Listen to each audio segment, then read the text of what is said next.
ये बांडी इलाका है, उड़ी का बांडी इलाका, जहां पर पाकिस्तान की गोलाबारी से जो सिविलियन इलाकों पे गोलाबारी हुई, उसमें से ये घर है जो उसकी जद में आ गया और ये इसको नुकसान पहुंचा। सिर्फ दीवारें खड़ी है, इसकी चंद दीवारें खड़ी हैं, सिर्फ दीवारें खड़ी हैं, और बाकी इस घर के तमाम शीशे और खिड़कियां सब टूट चुकी हैं।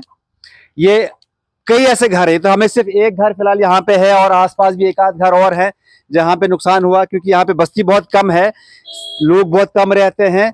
लेकिन ऐसे कई सारे घर हैं जो पाकिस्तान की गोलाबारी की जद में आए लोगों के घर हैं। लोग वहां से नकल मकानी कर चुके हैं, लोग वहां से नकल मकानी कर चुके हैं, और लोग अब बिल्कुल ये। आप यही रहते हैं क्या? जी सर। आपका नाम क्या है? इशफाक अहमद। यही रहते हैं आप? जी जी। ये घर आपका है? जी हमारा ही। ये क्या कि कब हुआ था ये? क्या किस वक्त? कल सुबह हो गया 5 बजे, जब ज्यादा शेलिंग होगी ना तो उस टाइम हुआ सर। आप यहीं थे उस वक्त? हम उस टाइम बारामूला शिफ्ट, हम पहले ही निकल गए थे यहाँ से। अच्छा, आप लोग पहले ही निकल गए थे, लेकिन बाद में यहाँ होते तो फिर तो कुछ रहता ही नहीं, फिर तो सब खत्म होता है। बच्चे हैं, माँ है, बूढ़ी माँ है, पापा है, तो उनको फिर तो बहुत मुश्किल हो जाता है अगर हम यहाँ पे रहते। उससे पहले जो सिविलियन इलाकों में भी शेलिंग हो रही थी, तो आपको दिखाई दे रहे होंगे कि लोगों के घरों के ऊपर या जी जी जी लोगों के ऊपर गिर रहे हैं? जी जी गिर रहा था ना, उधर नीचे गिरे हैं, उधर हमारे और नीचे गांव में, उधर ये वो भाई जंगल जैसे है, यहाँ पे गिरे हैं बहुत सारे। हम तो मान ले कुछ चमत्कार ही था जिसकी वजह से हम बचे हैं यहाँ से। आप लोग पहले ही निकल चुके थे और आपकी हम ना जब हुआ ना उसी के बीच हम भागे ना, उसी के बीच में हम भागे, नहीं तो हम यहीं पे थे। अगर हम उसी टाइम प्रेजेंट यहाँ होते तो कुछ ना कुछ तो हो ही जाना। रात में निकले थे? रात में, हाँ जी रात में। तो रात में ये इस घर के मालिक हैं जो यहाँ से पहले ही निकल चुके थे। खुशकिस्मती इनकी है कि ये लोगों ने पहले यहाँ से नकल मकानी कर ली थी, इनकी और इनकी फैमिली ने। ये इनका घर है, बिल्कुल बिखरा पड़ा है, तमाम शीशे खिड़कियां सब टूटी हुई है। और यहाँ से अंदर जा सकते हैं क्या?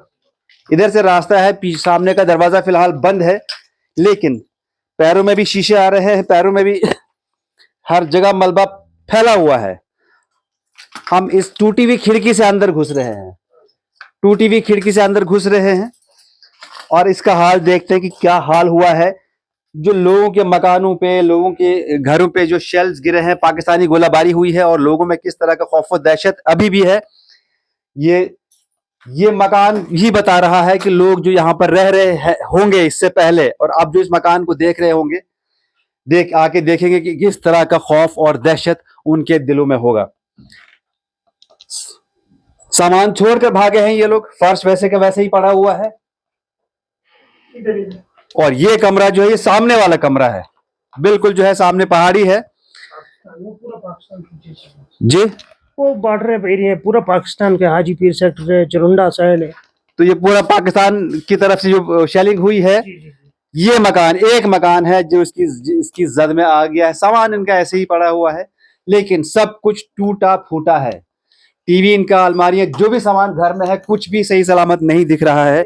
ये तो शुक्र है कि ये लोग पहले ही घर से निकल चुके थे और इनकी जान बच गई।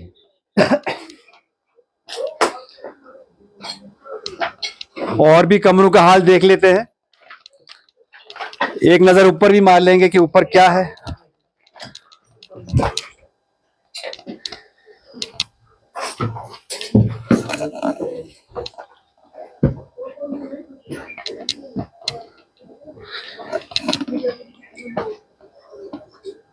ये ऊपर वाला हिस्सा है बिल्कुल तबाह, टूटा फूटा। तमाम इसके टीन के शीट जो है वो ऐसे टूटे हैं कि जैसे कभी थे ही नहीं।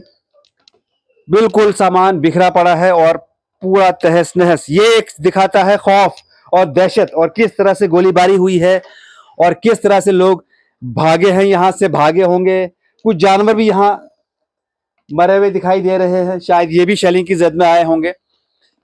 बाकी फिलहाल यहाँ पर और जानवर उड़ते हुए आए हैं वो दिख रहे हैं, लेकिन जैसा कि शायर साहिल लुधियानवी कह गए हैं, जंग तो खुद एक मसला है, जंग किसी मसले का हल क्या देगी।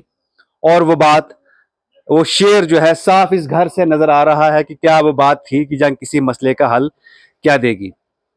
आखिर पिसता जो है, पिटता जो है, या नुकसान जो होता है, आम लोगों का जो नुकसान हुआ है, सिविलियंस का नुकसान हुआ है, चाहे जानी हुआ चाहे माली हुआ, लेकिन ज्यादातर इसमें सिविलियंस ही इसकी जद में आ गए हैं। बांडी उड़ी से खबर उर्दू के लिए मैं गौहर पीरजादा।